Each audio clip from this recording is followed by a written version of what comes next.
This episode of Troxel is supported by Avail. Avail helps AECO firms better manage, organize, and navigate information faster. Visit getavail.com today. This episode of Troxel is supported by Confluence, a small conference event for AEC professionals and technology providers to discuss industry trends and ideas together. It's put on by the fine folks at Avail. You can learn more about the upcoming invite-only events during this episode.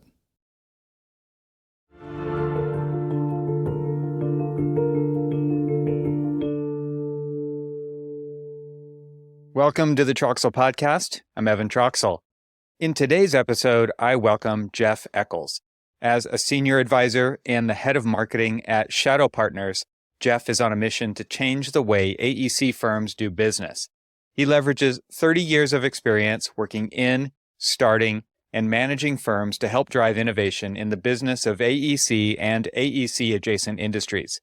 Jeff is also the host of the Build Your Brand podcast, the live stream show Context and Clarity Live, and the daily short-form podcast Shadow Shorts, which the latter two I've had the pleasure of being on fairly recently myself. A prolific speaker, Jeff has shared his experiences and thought leadership in venues ranging from conference rooms and council chambers to regional and even national convention stages. In this episode, Jeff and I discuss the larger topics of innovation in the built environment, which is really his focus at Shadow Partners, and how it should focus on outcomes for people, whether it's the people designing it, employees, clients, or inhabitants of those buildings. We also talk about how technology and tools are augmenting designers to solve problems to ultimately achieve those outcomes, how leaders should focus on creating a culture of innovation to address pain points and set themselves apart from commoditization in the industry, and more. This was a great conversation with Jeff. I always enjoy speaking to him, and I hope that you enjoy it too and find value in it. So without further ado, I bring you my conversation with the self-proclaimed professional pot stirrer, Jeff Echols.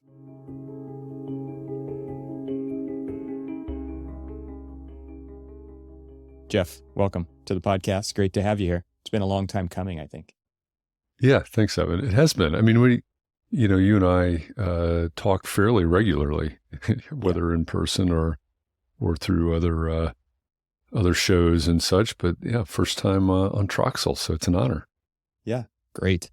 Well, you have recently taken on a new post at Shadow Partners, which is part of Shadow Ventures, and then I saw an event coming up called Shadow Summit. So you're living in the shadows full time. It seems like there's a lot going on here. Maybe you can just give us a rundown on what Shadow Partners is, what you're doing there, how that ties into Shadow Ventures, and where that all fits into the AEC landscape. So I'm just going to hand the mic over to you for the next 45 minutes, and you can say everything that needs to be said. Yeah. Right. Yeah. I'll see you when you get back. All right. Yeah. So it is a little bit confusing because Shadow Ventures has been around for a little while now, and Shadow Ventures is a venture capital firm. It's a financial firm, and so they're therefore regulated by the SEC. And so you look at a venture capital firm that focuses on investment and innovation in the built environment. We're looking at seed stage startups. Our second round of our second fund round is raising right now, but it's all about investing in innovation. And so sometimes that means SaaS software. That may be project management for real estate or construction or architecture. It may be something to automate the approval process for environmental projects. It may be robotics or 3D printing. You may have heard of Icon, the concrete 3D printing company out of Austin.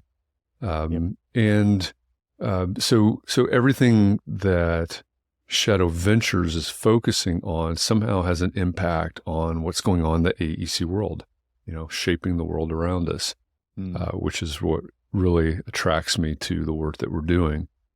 Now, because a venture fund is regulated by the SEC. A lot of the things that we also like to do, the mission-driven pieces of that, advocating for innovation for the built environment, teaching people how, advisory services, consulting, those types of things, that can't happen on the venture side of the wall, so to speak. Mm-hmm. And so we have Shadow Partners, which is where I am really. And so my title is a senior advisor and head of marketing at Shadow Partners. And that really means that I'm focusing on building partnerships, connecting people, creating content.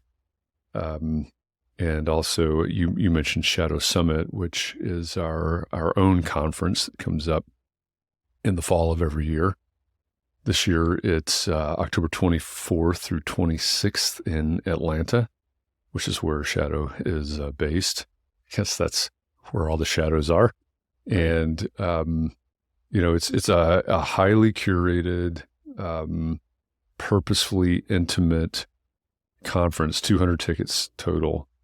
And most of, if not all of the folks in attendance will be executive leadership level from architecture, engineering, construction, real estate. And so it's, in a real way, it's sort of the who's who of the AEC world, and the entire conference is focused on innovation. Our CEO is KP Reddy. I thought the way he described it to me one day was perfect. He said, Shadow Summit 2023 will be a Cliff's Notes version of everything that's happened in terms of innovation for the built environment this year, and a preview of everything you need to be planning for and budgeting for in 2024. So it'll be a really good conference. We'll delve into AI and machine learning and industrialized construction and the economy, the economy of innovation, but the economy as a whole. There'll be startups there, there'll be investors there, and like I said, a lot of the C-suite of the AEC world. Yeah. There's so many little threads I want to tug on there, but before I do, and so maybe I'll remember to come back to those threads. I would love for you to talk a little bit about the other work that you've been doing also before you got to this at Shadow Partners. You have done a ton of work with small and medium-sized firms. You're at the Entree Architect community as well. You've got Context and Clarity podcast. You've now got a daily show with Shadow Partners that you're doing live on LinkedIn? 15 minutes. Right. You had me on as a guest a few weeks ago on there as well.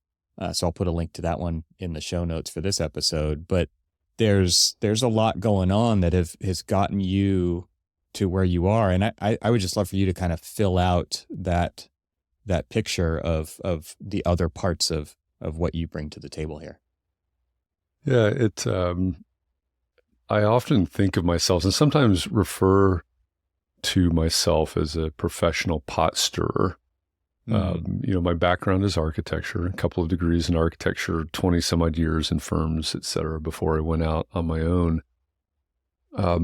At some point, I claimed the moniker, I suppose, of small firm whisperer because, working with Mark Arlepage at Entree Architect and running a lot of the education and content creation over there, there was a time, and maybe this time is still here, but I was having more conversations with more small and medium-sized architects from around the world than anybody else, because I was every single weekday for 3 years, I was having conversations with small and medium-sized architects in the United States and Australia and South Africa and Europe and, like I said, all over the world. And so, the sort of the knowledge of the business of architecture in that, at that scale, right? The small firms and the medium-sized firms. I don't know that there was anybody else that was collecting that much knowledge.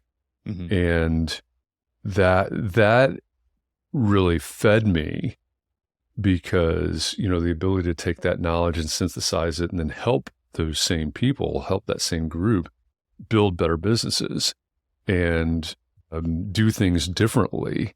That's where the pot stirring kind of comes into perspective, I guess, because it's, we've got this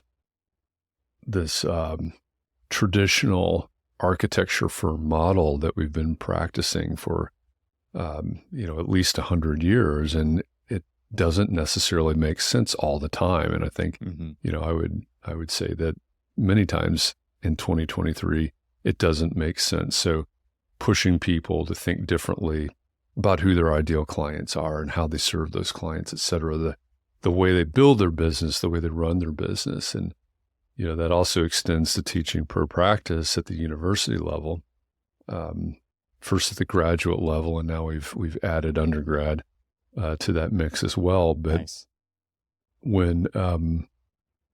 When Ball State came to me and said, "Hey, would you be interested in teaching pro practice?" I thought about it for a minute, and I said, "Well, I am not an educator, right? That's not my background. I was in this College of Architecture and Planning. I was not in teachers college, right? When I was in school. So, right. That I don't know about teaching a course, but I would be interested in it or willing to talk about it if I could run it like a startup incubator." Mm. And so this was, 5 or 6 years ago, I suppose. And I'm convinced to this day that they probably had no idea what I was talking about. Right. And they simply needed a warm body. And so they said, yes. Right. And so, please. So here we are. Yeah. Yeah.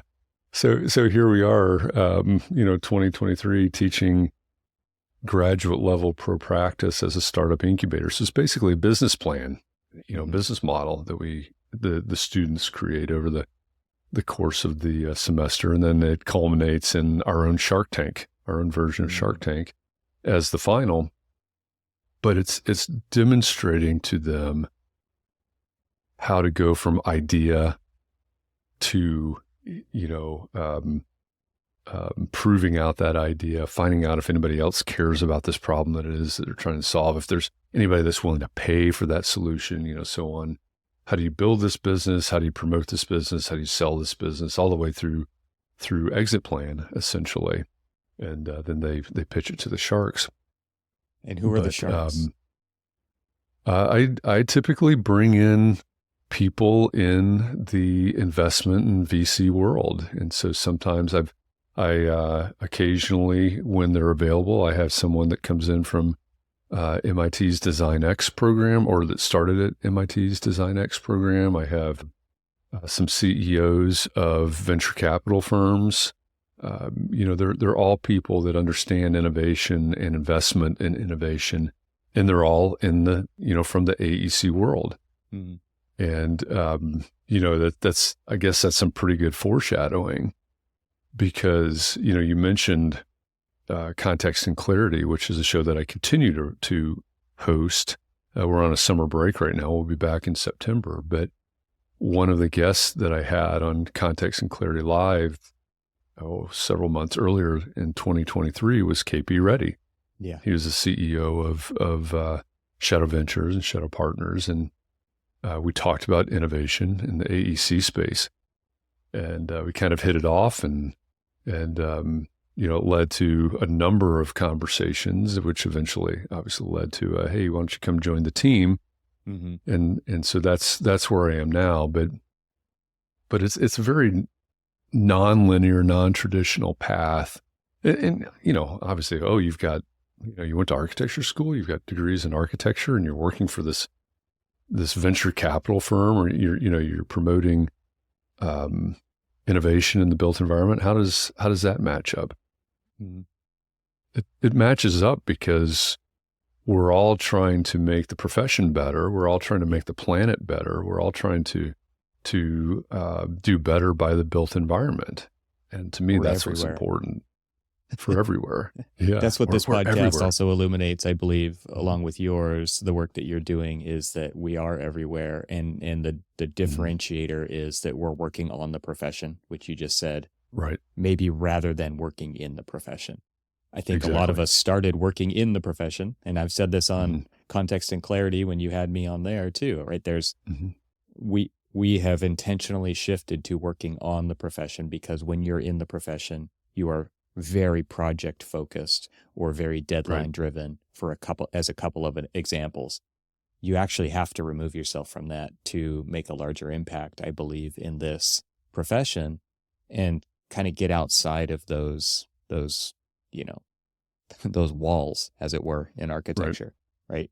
To make an impact across. And so you said you're a professional pot stirrer, but you're also a professional dot connector, right? You connect dots between the various players, the various companies and entities and movements going on. And that is where you start to draw that bigger picture of what the trends are, what's going on in the industry, to be able to put something together like Shadow Summit, where you're going to be saying, look, here's the Cliffs Notes version. You track all of this stuff. I think on that show that you mentioned with KP, he said something like 200 pitches a week or something he reviews. Right. And he picks like one or two a month, right? It's like the number that Shadow Ventures actually invests in is a very small percentage of the number of ideas that are being pitched at any moment.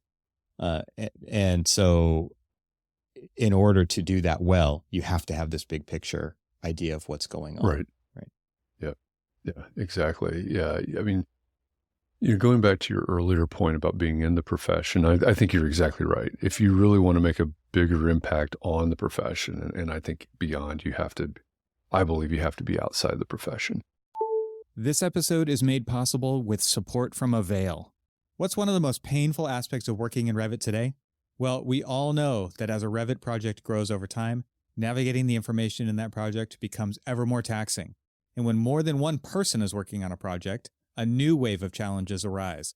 It only gets more difficult throughout the life of a project. Good news, a huge update to Avail Desktop was just released. Version 4.5 introduces several powerful new features designed to improve organizing, searching, and finding information within Avail. New features include channel groups, application mappings, and scope searches. But that's not all. Let's talk about the all-new Project Navigator, a powerful new feature in Avail for Revit 5.1 that extends Revit's native project browser to help navigate the dense information you're forced to endure as your projects grow. For the first time, Avail will connect your active project to your standard library with one unified search box. With Project Navigator, you can easily switch between active projects, see recently viewed Revit elements, search across all Revit project elements, yes, all of them, conveniently search Avail with one click, filter by all the different element types, navigate to sheets and views, legends and schedules, view individual elements contained on sheets and navigate to them, view family types, and more importantly, actually drag and drop them right into your project, view instances of each family type currently being used in the model, and more. To read all about the new features and see a video of them in action, visit getavail.com. There you'll find a features pull-down menu, and you can look at all of the different features, including the new Project Navigator. Once again, that's getavail.com, and look in the bar across the top for that features pull-down menu. Thank you to Avail for supporting this episode of Troxel. You and I talked, and I know you presented this at the Entree Architect Community Annual Meeting in Austin back in, I guess it was November of last year. You said that you had made a presentation on innovation in the profession, and you'd presented it to a bunch of architects at I won't give the location in case you don't want that out, but you were at an industry conference. I kind of don't think that the location matters. Like that, I feel like the way that architects in general receive this information is it's like a fire hose. I don't know what to do with it. And I kind of don't even want to know. Yeah. And I think your point about it's deadline driven, right? If I'm a project architect, project manager, whatever my title is, whatever my role is, I am focused on the next deadline. I'm focused on getting this set out by Friday. Getting the information to the permitting office by Friday, whatever it is. And in that ecosystem, in that context, it's incredibly hard to innovate, right? It's incredibly hard to be able to take a step back and say, are we doing this right? Do we have the right tools? Do we, all of those things? And I know you know this very intimately from your roles in the past. But to continue that story, you said I think maybe the next week or something, you presented basically the same information to a bunch of CFOs of firms, and they were really interested. Mm-hmm. And that makes a lot of sense, right? Because the CFOs are not architects, probably. Right. But they are charged with allocating resources for the firm and controlling those resources, et cetera. And so they are interested in, are we doing this right? From inefficiency and, all the things that they're paying attention to, the ROI certainly of all of these things. And so they may be more open to talking about the tools, the innovation, et cetera, because it's a different perspective. And I think that rings true everywhere. And, if I jump back to what you just said about the connecting the dots, that's one of the things that I love about what I do, is because, you mentioned the show that I do for Shadow now. It's called Shadow Shorts, 10, 15-minute conversations every day. Yesterday, I think it was, I talked with the director of innovative concrete technologies at the American Concrete Institute. And one of the things he's really interested in is connecting with startups that have technologies having to do with concrete construction. And he's also interested in connecting with specifications writers. And he's also interested in connecting with contractors. And there's this whole ecosystem, right? When we step outside the architect's office, if that's our context, we step outside that office, we go, there's this ecosystem of all these people, the real estate developers, the owners, the occupants, all of these people are affected by these things that we're doing. And so being able to connect the dots and get people, whether it's at Shadow Summit or if it's on the Shadow Shorts program, or it's simply in all the other stuff that the real day-to-day work of, because partnerships and building community is part of my charge, is how do I connect the CEO from this engineering firm with the startup founder who has something that could help their workflow, as just sort of a simple example. And KP is reviewing lots and lots of pitches from startups all the time. And, not many of them get funded. And that's just sort of the reality of the space for different reasons, right? Yeah. They may be at a different stage. They may not be ready. It may not be the right fit. We may look at it and go, yeah, I don't think so. There's always that as well. But it's a lot of fun, and it's very gratifying when you say, hey, here's this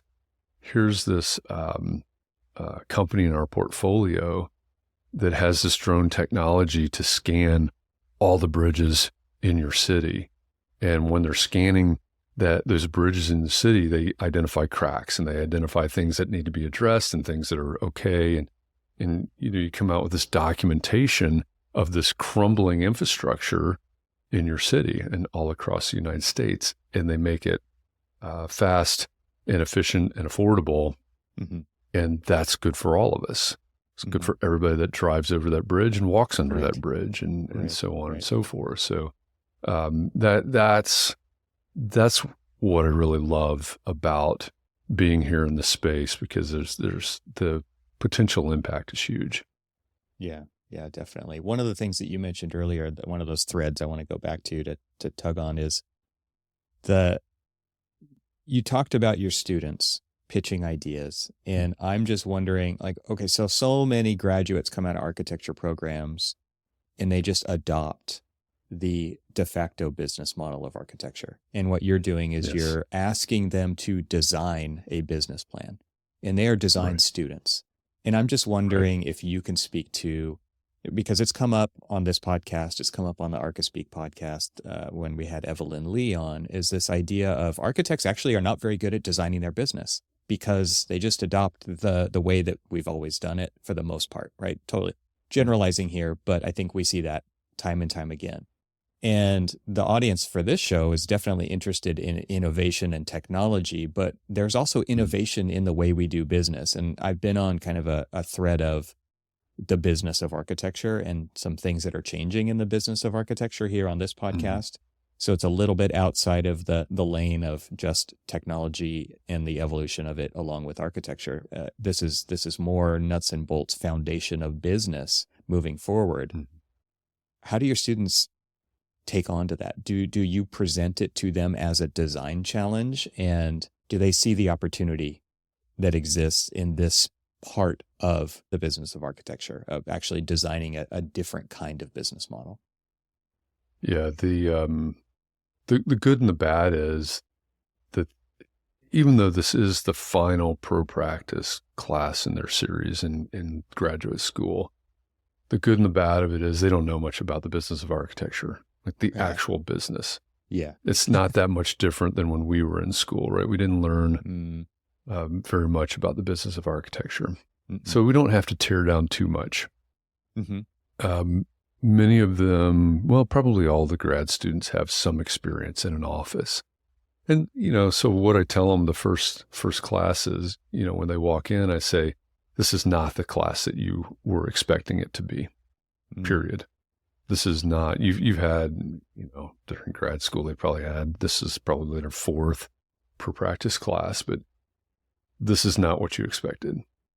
And you can love this class or you can hate this class, and it doesn't matter to me. You just have to pass the class, right? It's a requisite to graduate. But, and I also understand that not everybody wants to be innovative. Not everybody wants to be a business owner or a partner, or, whatever role, in leadership. And there's not necessarily anything wrong with that, right? If you don't want to start your own firm or something like that.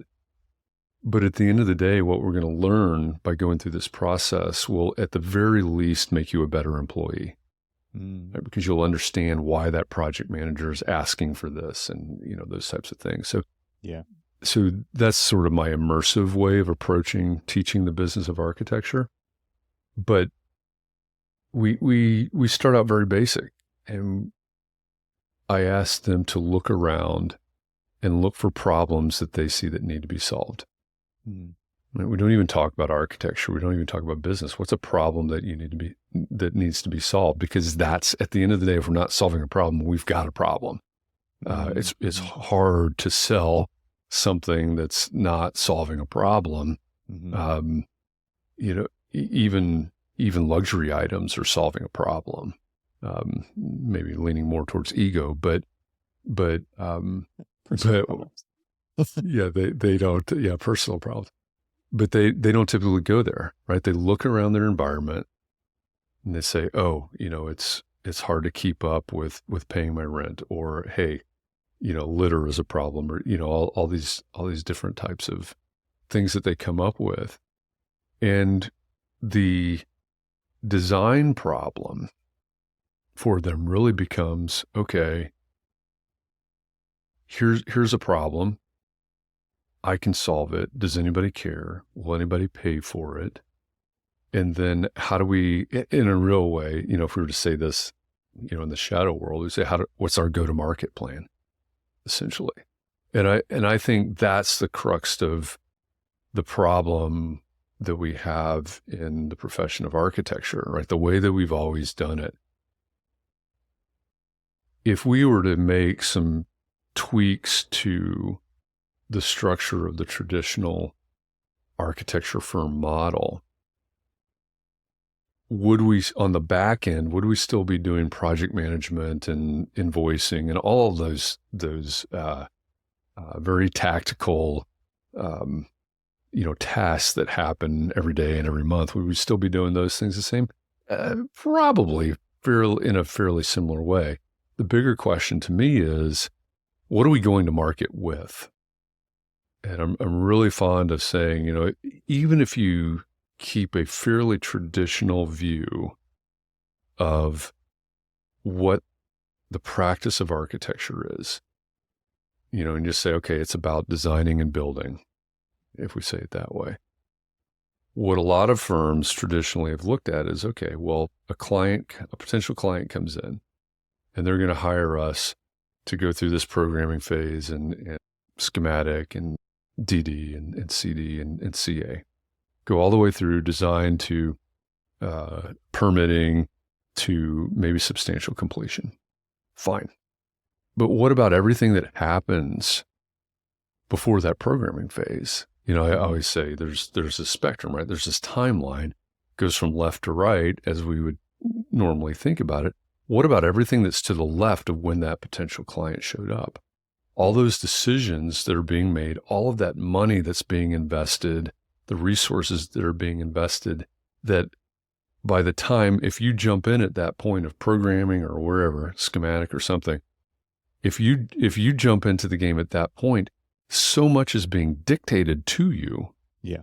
Right. And you have less and less ability to actually affect the outcome versus getting as far left as you possibly can to the problem stage. Mm-hmm. You can make more money. You can have more impact. You have less dictated to you because you're coming up with the problems and the solutions and everything. Yeah. And so that's, in a way, this is an exercise in that. It's start with identifying the problem and how do we build a business around that? And it's amazing what students will come up with. Some of them every semester, probably one or two teams will come up with a fairly traditional design firm or design build or, something like that. A couple of them. But the rest of them, well, here's SaaS software. Here's an AI solution. Here's our different insurance model. Here's a solution for housing insecurity. Here's, all these different non-traditional models. And I, in the past, this is probably going to change, but in the past, I haven't restricted them to strictly architecture or built environment problems. So every semester we'll have one or two that are sort of outside of that realm. But if we take those projects and we look at what these students are doing and what they're attacking and what you and I would call non-traditional ways, and if we said, why can't we build an architecture firm that way? Mm-hmm. Right? Why can't we think about the services that we provide in a different way? Who says that we have to start with schematic design and design development? Who cares, right? Yeah. What if we have a solution that is this tiny little sliver of what we would normally think of as the role or the services provided by an architect, and we just focus on that because we see that that's what our ideal client really needs and values and they're willing to pay for. Yeah.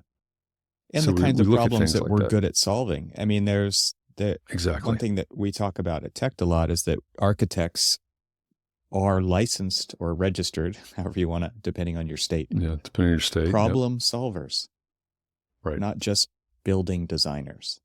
And to your Right. point here, like, let's look at it from a business perspective. Let's look at a problem or a challenge and a solution perspective for making decisions that get to the point of saying the answer is a building, which it is not always. The answer is not always Right. a building. And many architects find that out and are super bummed out by that, and they lose a contract because they helped their client decide that a new building wasn't the answer. But how much was that decision worth to that client? Right. Because right before that, they were thinking, we're going to have to spend millions of dollars on a building. And now we don't, by doing something different. And by Right. the value that an architect can bring to that decision-making process could save a client millions and millions of dollars, is worth something. And I just think there is a lot of opportunity there to rethink how you charge for the value that you deliver. It doesn't have to be and we talked a little bit about this before we hit record, and this is something I know that KP speaks to and that you're speaking to at Shadow Summit, which is the threat of AI and the commoditization of specific tasks for architects. I think you said 37% of architects' tasks could go away just by using AI, and people could be afraid of that. But architects' work is already commoditized to an extremely high number. And we choose to compete in that commoditization. We choose to compete in the creation of a set of drawings, AKA drafting, right? Is drafting the value of an architect, or is that the value of a draftsperson or AI, right?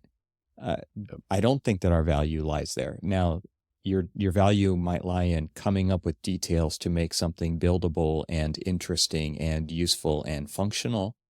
But in the actual conveying of that information into a PDF set, is that where your value lies?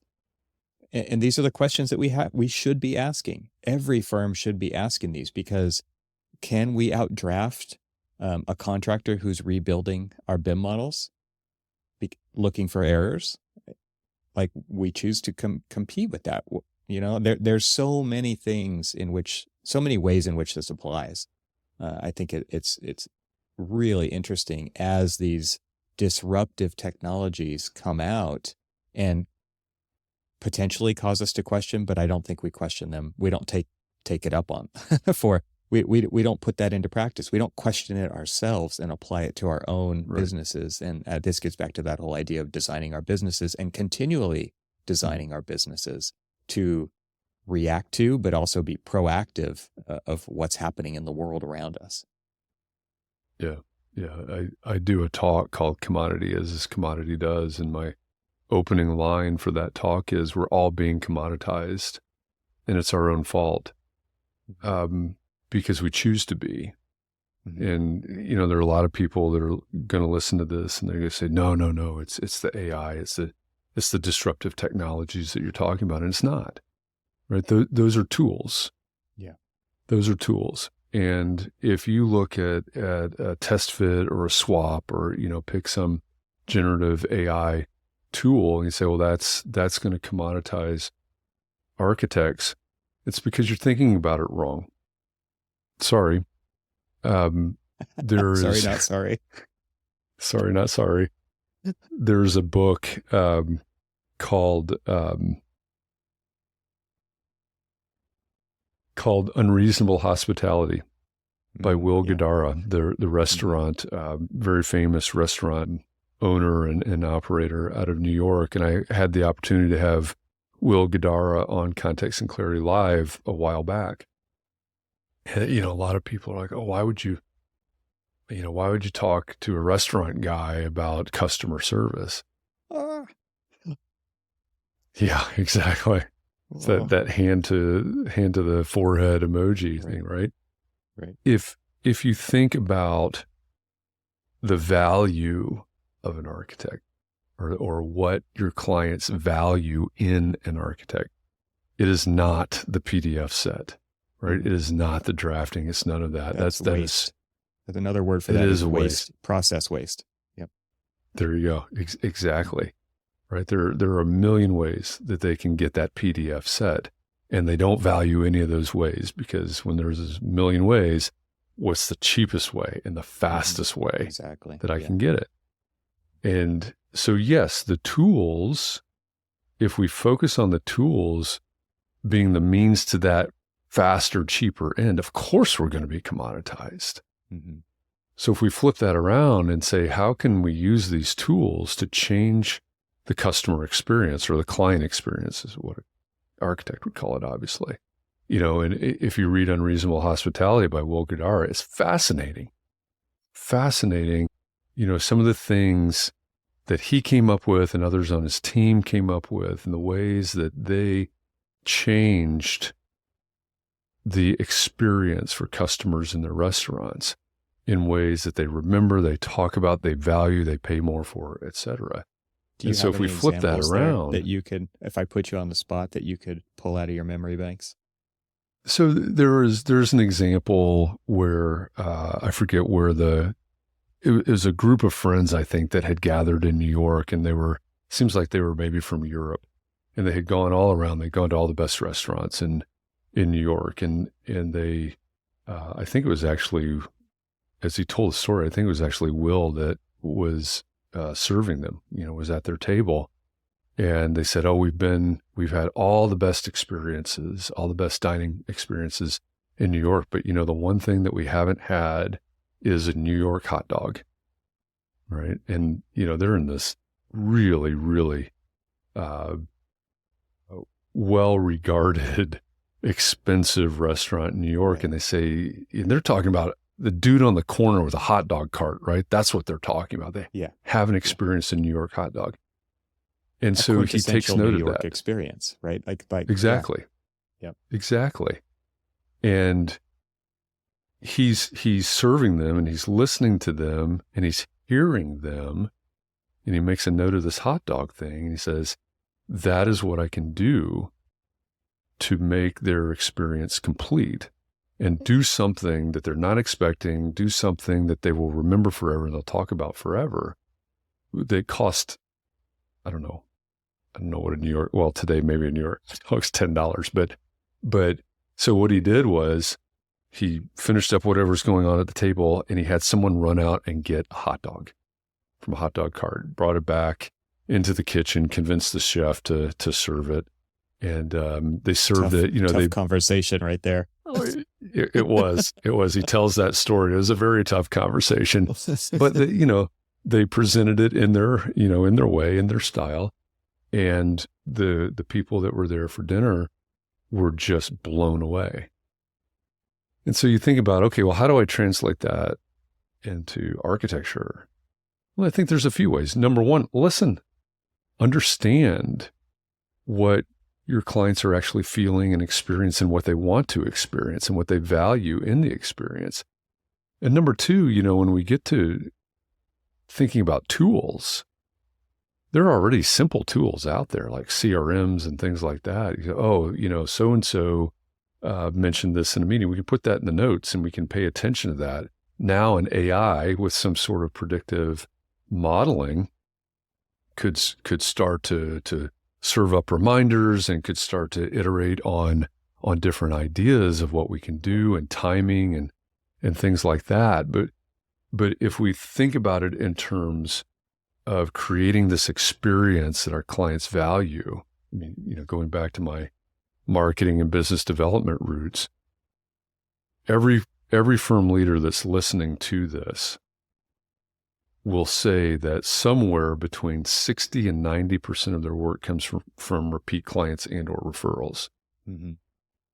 If we simply use the tools to make that experience better, what's that number going to be, right? How are we going to leverage that number? Because it brings more power. It won't be lower to that relationship and that experience. Yeah. It won't be lower. And one of the root things that you're talking about here, and I've heard this in many different conversations, is that for something to be memorable, for something to be valuable, mm-hmm. there should be something surprising in there. Yes. And that is what sparks that change in the perception of the experience that you just had. It's so interesting to me, right? It's like, that's why the twist in the movie makes it such a good movie. Right. You didn't see mm-hmm. it coming. It was surprising.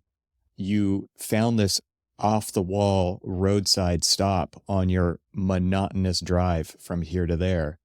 And now that monotonous trip was no longer, it was one of the best trips. It's things like that you can inject into your process with a client to create the best experience what the likely scenario is, it's one of the scariest experiences they're ever going to have. They're spending their life savings on their house, whatever it is. They're spending millions and millions of dollars on a building. Is it going to be okay? Am I going to still have a job at the end of this process? Things like that are always on people's minds when we're talking about architecture.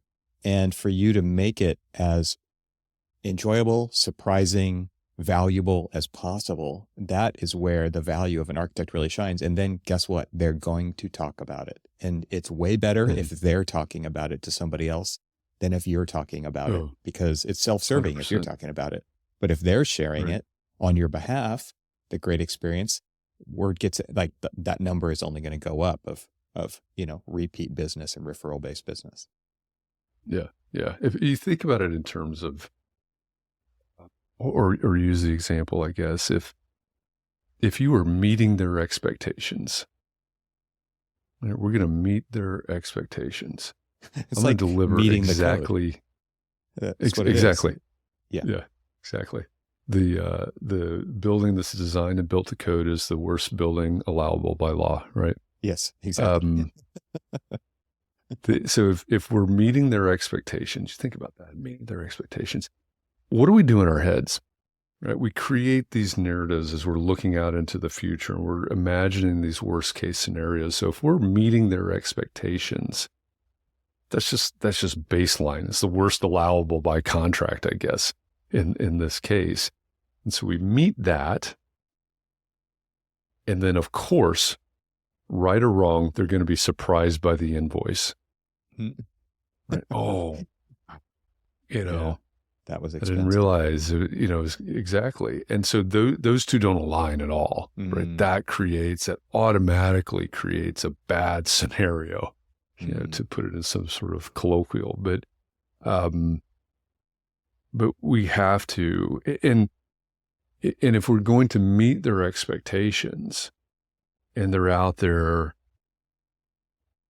learning about ChatGPT and they're out there saying, oh, I saw on HGTV, or I saw that now this AI can create images, or I heard about, this other thing that can design an apartment building. They hear all of these things and it just builds up and builds up and builds up. It's like, well, I can go do that, right? I can go use that AI and I can. Oh, man.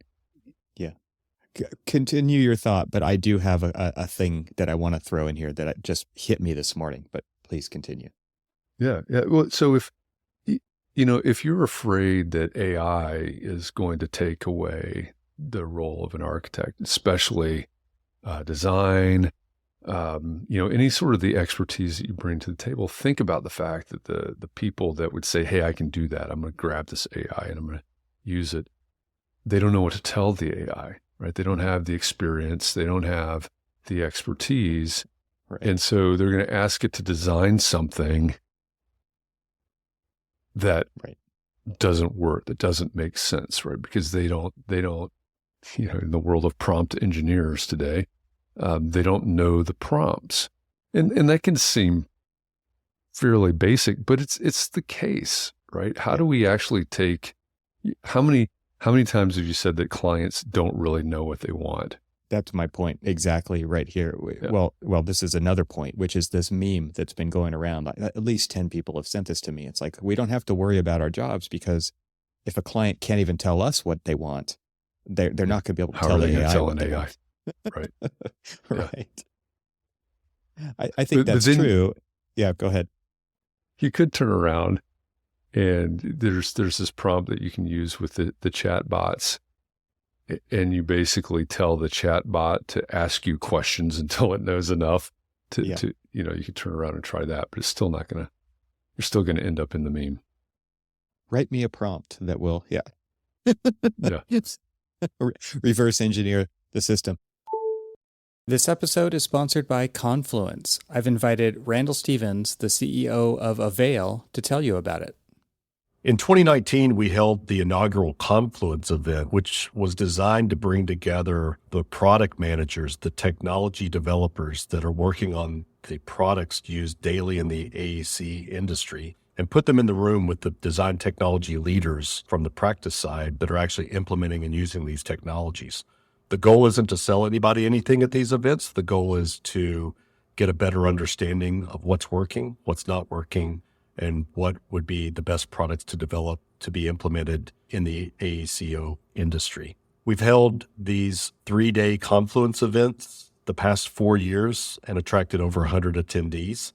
We have an exciting agenda plan for our annual event in October. The theme this year is going to be focused around AI and machine learning and its applications in the AEC industry. You can learn more about Confluence at getavail.com/confluence.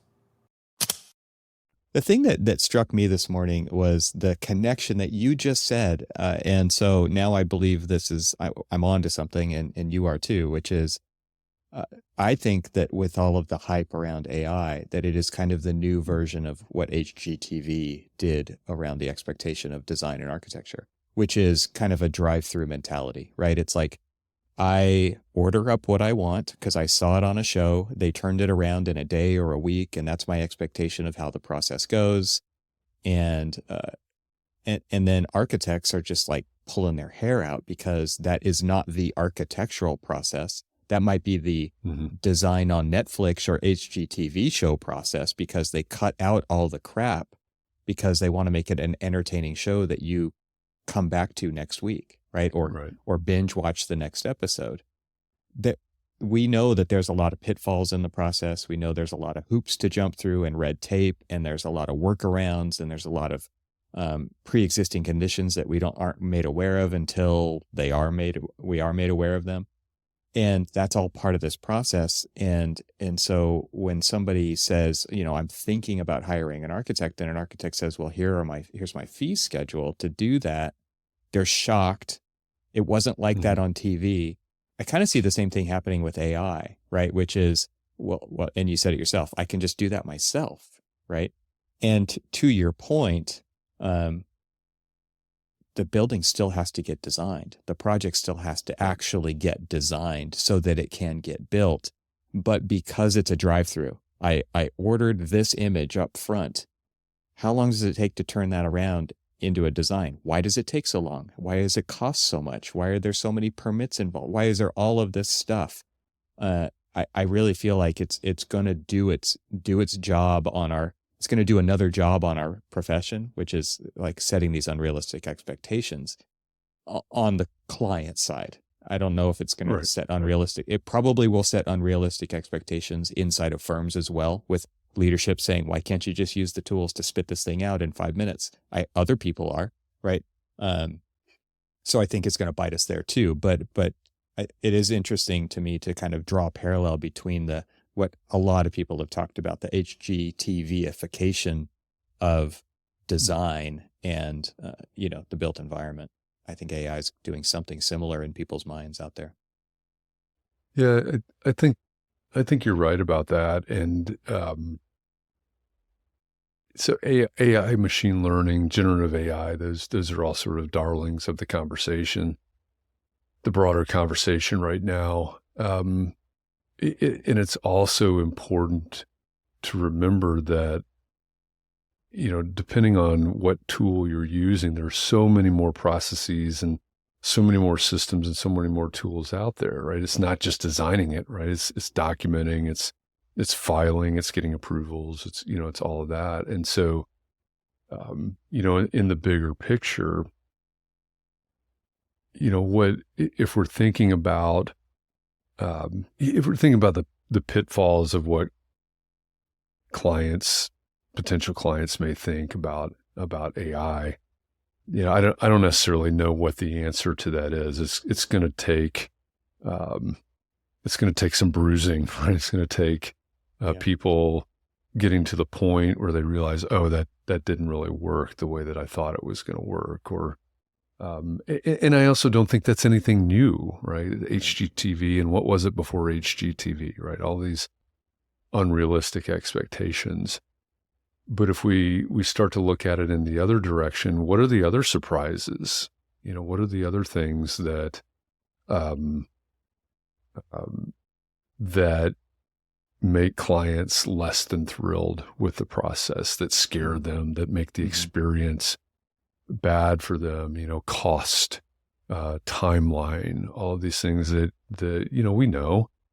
we deal with this on every project. And, there is an aspect that, where if a client is surprised, it's not going to be a good thing. I always say when we get down to proposals, right? If we're putting together a proposal for a client, if they are surprised, you don't get that project. Right? If they're surprised at how high the price is, you don't get that project. They're surprised at how low that price is, you don't get that project, because now they're suspicious. And So it's how do we take the surprise? There's that element that you mentioned before, the surprise in terms of experience and, sort of a positive thing. Surprise and delight. And I don't know how to separate That's that out necessarily. Right. Yeah. It is different, right? It's that thing that stands out as a thrill for them. Mm-hmm. But there are plenty of tools out there, and more every day. And we have some in our portfolio that are collecting data from project to project to project that make it better. Architects are rightfully terrified by material cost increase, construction cost increase. We have no control over it, and it's happening. And I think it's slowed down a little bit. But during COVID, when everything was just exploding, mm-hmm. there are generative models out there that can help in that process, right? They can help us predict more accurately. Okay, well, you said your budget's $2 million.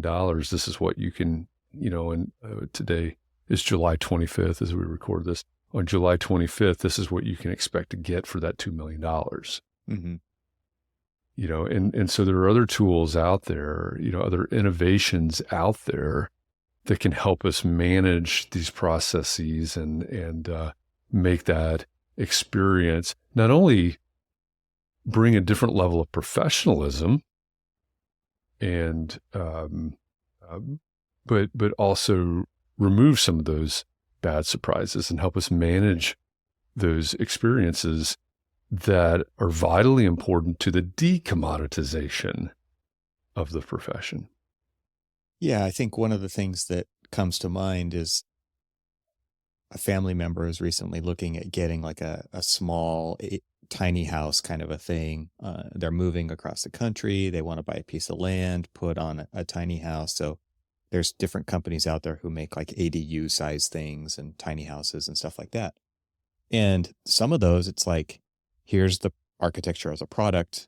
You deal with it as a client. Now you get the thing, but then you have to figure out all the other stuff that goes along with that. The permits, Right. the infrastructure, the utilities, the timing of all of that, the fees.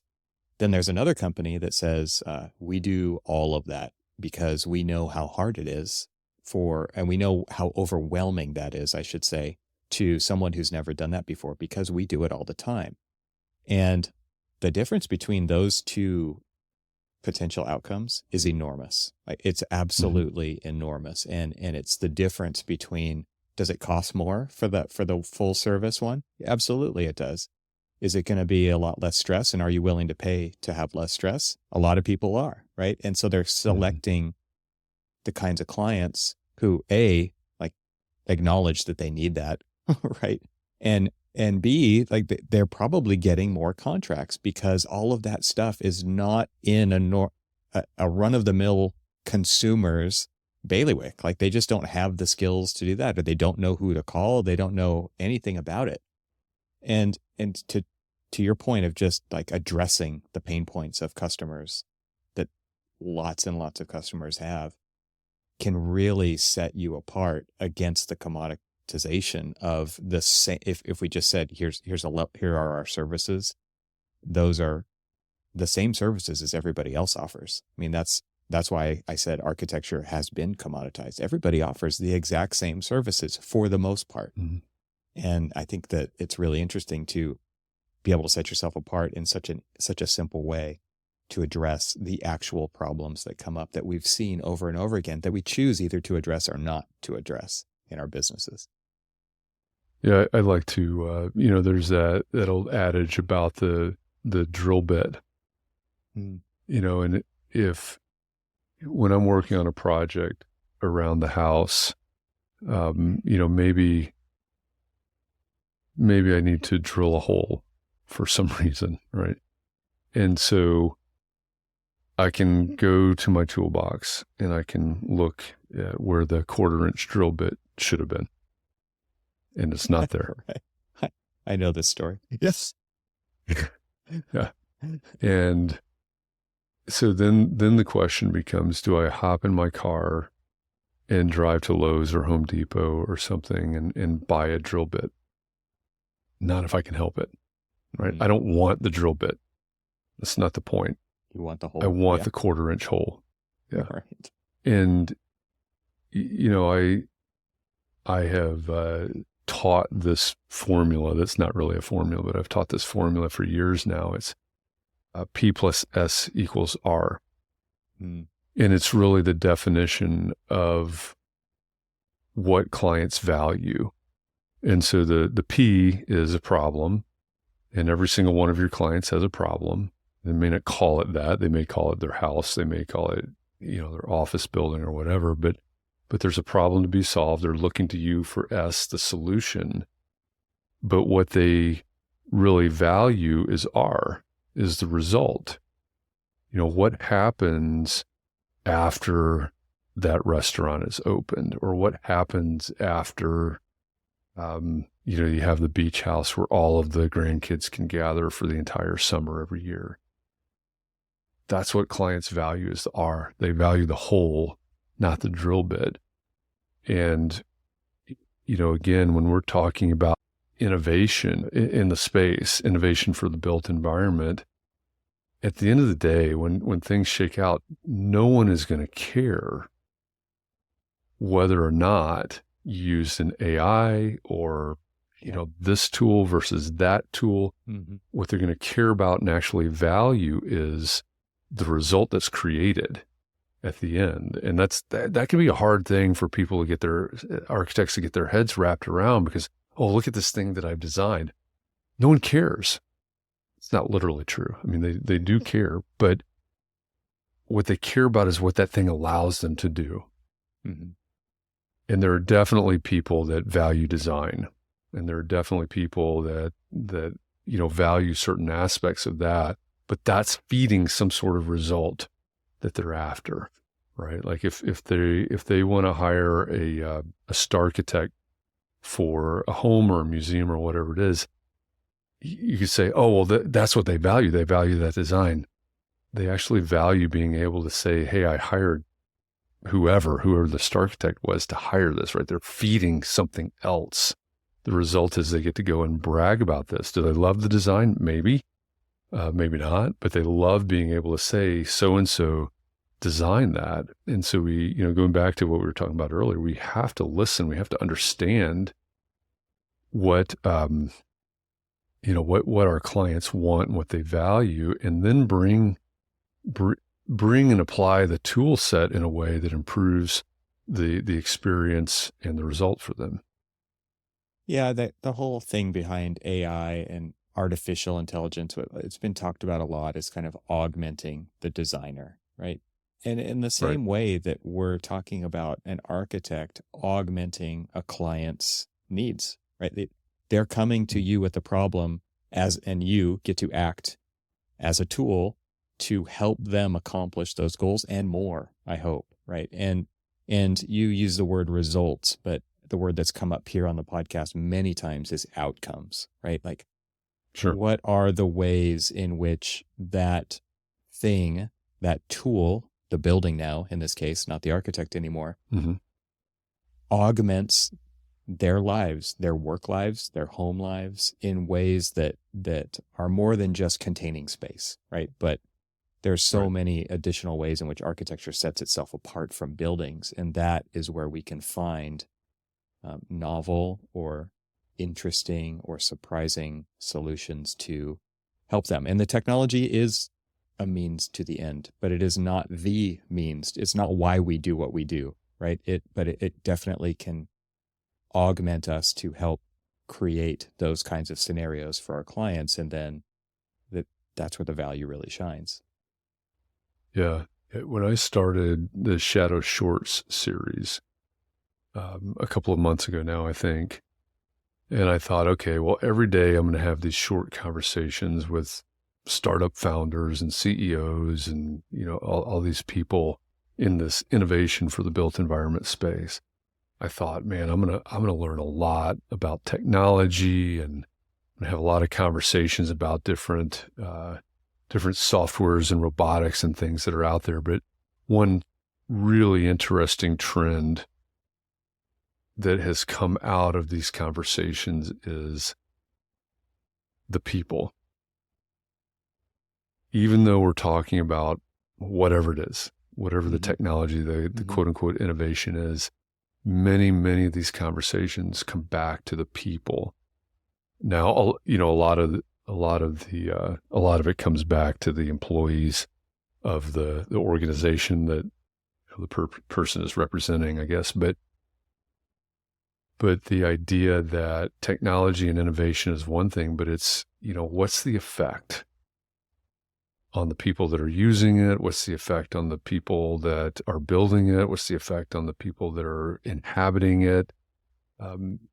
That has to, I'd have to go back and sort of document this, but probably 4 out of 5 conversations, there's some touch on people. Is this tool, there was one the other day with the IT director of operations, and he said, one of the things I've got to consider is this tool actually making the lives and jobs of our people better? Or is it simply a tool that someone's pushing because of a supposed ROI? Mm-hmm. And if it's not, right, if it's not making the jobs and lives better, it's not worth using that tool.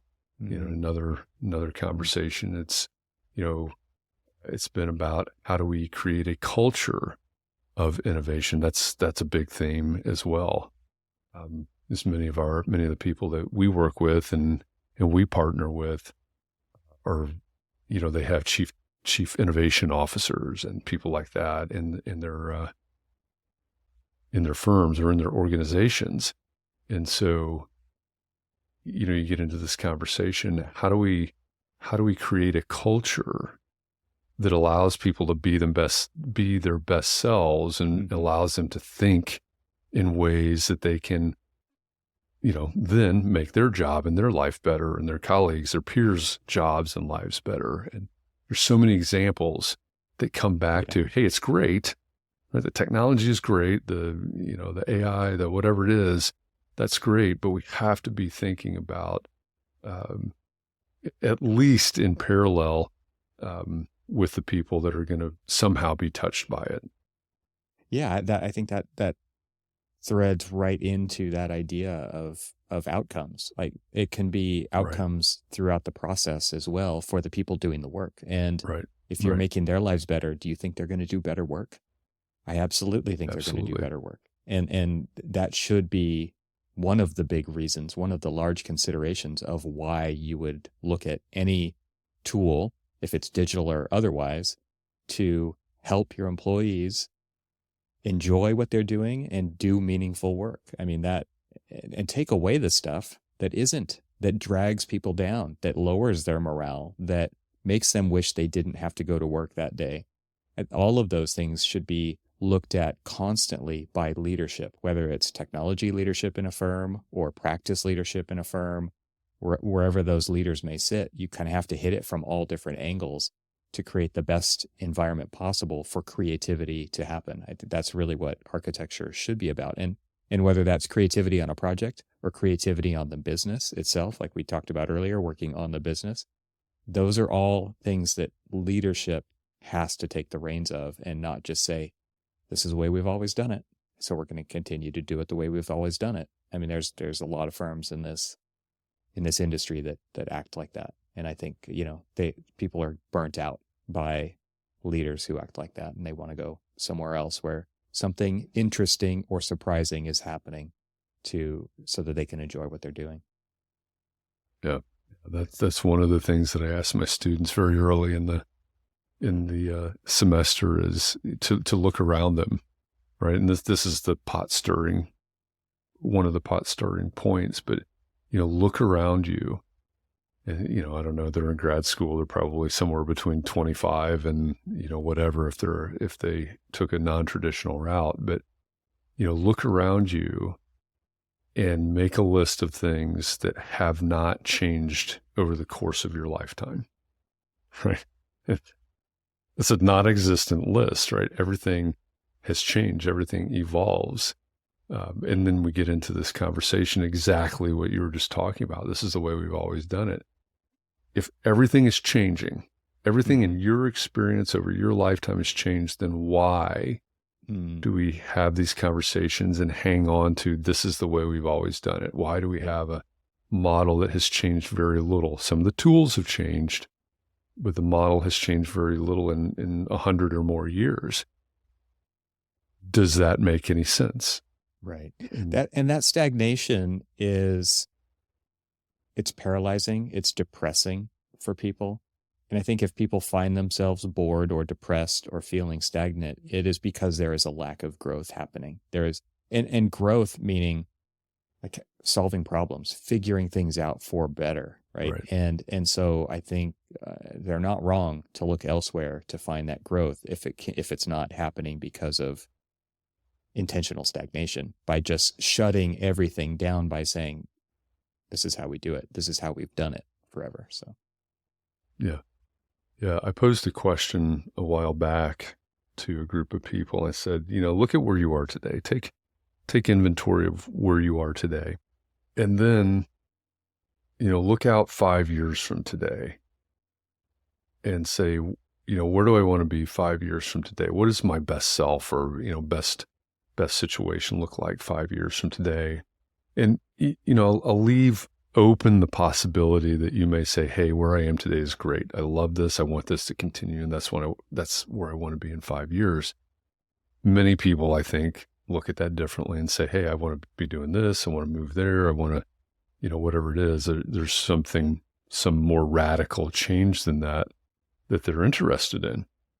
But if we go to those people that say, hey, in 5 years, I still want to be doing this, right? So basically we're going to keep the status quo for 5 years. mm-hmm.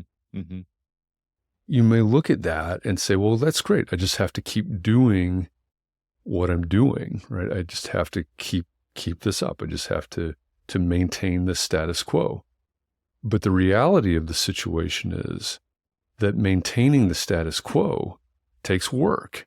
Right, because everything is changing, right? There's things that are passing us by. They're speeding up. They're doing this. I mean, this is not meant to be a political statement, but if you don't think that holding on to the status quo takes work, look at what's going on in our society. Look at what's going on in politics right now. The effort that goes into, and you may be on one side or the other and agree or disagree with any of it that's going on, but the effort that's going into maintaining the status quo is enormous. That's a really good point. And so we could decide to devote our time, our energy, and our resources to maintaining the status quo. Yeah. Or something else. And, so I don't want anybody to be confused. I think of it in terms of friction. Like friction takes energy, right? It actually sucks energy out of the situation. Right. And that is a really interesting perspective, and I think a valuable one to really consider is how much energy are we spending not doing anything. It's like design. Deciding not to do something is a design decision, just like deciding to do something is also a design decision. Right. But often we look at the not making a decision as not taking any energy or taking any set of skills or anything, right? I think all of those themes kind of play together in this pot that you stir up so often, Jeff. It's all out there in the pot. This has been a fun conversation. I would love it if you would let the audience know where they can find out more about the work that you're doing. Sure. Yeah. Thank you. I've really enjoyed it. I always enjoy our conversations. An easy way to connect with me is just reach out to me on LinkedIn. I spend a lot of time over there. So just send me a connection request. Say, hey, I heard you on Evan's podcast, and I'm happy to connect there. If you want to know more about Shadow Summit, which is coming up, we talked about that. It's our conference. Go to shadowsummit.com. And Shadow Partners website is shadowpartners.co. Not com, but co. And, and if you want to learn more about the venture side of it, you can go to Shadow Ventures, which is, I think it's shadow.vc is our URL over there. You can see the portfolio companies and learn about the fund. And like I said, it is a financial vehicle, so it is regulated by the SEC, and I don't get to play over there that much. But come on over and reach out to me. And if you know of someone that ought to be a 10 to 15 minute conversation on shadow shorts, I would love the recommendation, because we have a lot of fun, like you said earlier, connecting dots. I love having those conversations and broadening the audience there. A few of your portfolio companies have been on this show, so we'll connect a few more dots in the show notes for people here, so that they can get more of the story for places like Icon, and what was Spaces is now has a new name, rebranded under a new name. Yeah, and Co-design, I believe. Yep. So anyway, fantastic people in the industry, and as always, Jeff, this has been a great conversation. So I know it'll happen again. So I will say, until next time. All right, I appreciate that. Yeah, like I said, I always enjoy our conversations, and I'm happy to be here. Thanks for the invite. All right, see you soon. Thanks to our sponsors, and thanks to our members this week. Find out how you can become a member at trxl.co, and I'll talk to you again next week.